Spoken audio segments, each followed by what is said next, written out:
1912 Europe का एक छोटा सा इलाका पूरी दुनिया के लिए खतरा बन चुका था। इस जगह को कहा जाता था बॉल्कन्स। इतिहासकार इसे उस समय यूरोप का पाउडर केग कहते थे, एक ऐसी जगह जहां कभी भी विस्फोट हो सकता था। और सच में यही हुआ। ऑटोमन एम्पायर की कमजोरी। सदियों तक बॉल्कन्स पर राज करने वाला ऑटोमन एम्पायर अब कमजोर हो चुका था।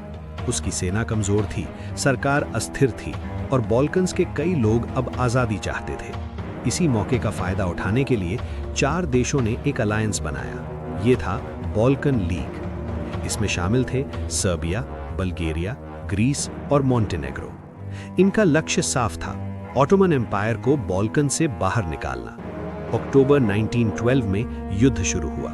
इसे इतिहास में कहा जाता है फर्स्ट बॉल्कन वॉर। चारों देशों की सेनाएं ऑटोमन एम्पायर पर टूट पड़ी। सर्बिया की सेना उत्तर से आगे बढ़ी, ग्रीस ने दक्षिण से हमला किया और बल्गेरिया की सेना सीधे कॉन्स्टेंटिनोपल की ओर बढ़ने लगी। ऑटोमन सेना इस हमले के लिए तैयार नहीं थी। कुछ ही महीनों में उनकी हार होने लगी। 1913 तक ऑटोमन एम्पायर ने यूरोप की लगभग सारी जमीन खो दी। ये युद्ध खत्म हुआ एक समझौते के साथ, ट्रीटी ऑफ लंदन 1913। लेकिन असली समस्या अभी बाकी थी। दोस्त ही बन गए दुश्मन। अब सवाल था, जीती हुई जमीन किसे मिलेगी? सबसे बड़ा विवाद था मैसेडोनिया को लेकर। सर्बिया और ग्रीस इस इलाके का बड़ा हिस्सा चाहते थे, लेकिन बल्गेरिया को लगा कि उसे कम हिस्सा मिला है और इसी लालच और तनाव ने शुरू कर दिया एक नया युद्ध। 1913 में बल्गेरिया ने अपने ही पुराने साथियों पर हमला कर दिया। ये युद्ध इतिहास में जाना जाता है सेकेंड बॉल्कन वॉर। लेकिन इस बार बल्गेरिया अकेला पड़ गया। सर्बिया और ग्रीस तो उसके खिलाफ थे ही, साथ में रोमानिया भी युद्ध में कूद पड़ा और मौका देखकर ऑटोमन एम्पायर ने भी बल्गेरिया पर हमला कर दिया।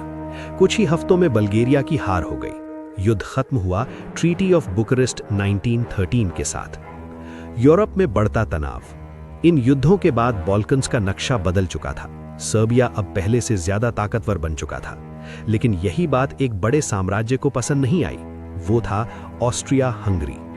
ऑस्ट्रिया हंगरी को डर था कि सर्बिया की ताकत बढ़ने से उसके अपने इलाकों में विद्रोह हो सकता है, और यही डर अगले साल एक बड़े हादसे में बदल गया, दुनिया की सबसे बड़ी लड़ाई। 1914 में सारायेवो में एक हत्या हुई और इसी घटना ने शुरू कर दिया इतिहास का सबसे बड़ा युद्ध, वर्ल्ड वॉर। एक ऐसा युद्ध जिसमें करोड़ों लोग मारे गए और जिसकी शुरुआत कहीं ना कहीं बॉल्कन्स के इन छोटे युद्धों से हुई थी। बॉल्कन्स के युद्ध हमें एक महत्वपूर्ण सबक देते हैं। कभी कभी इतिहास की सबसे बड़ी लड़ाइयां छोटे छोटे संघर्षों से शुरू होती हैं, और 1912-1913 का बॉल्कन्स इसका सबसे बड़ा उदाहरण है।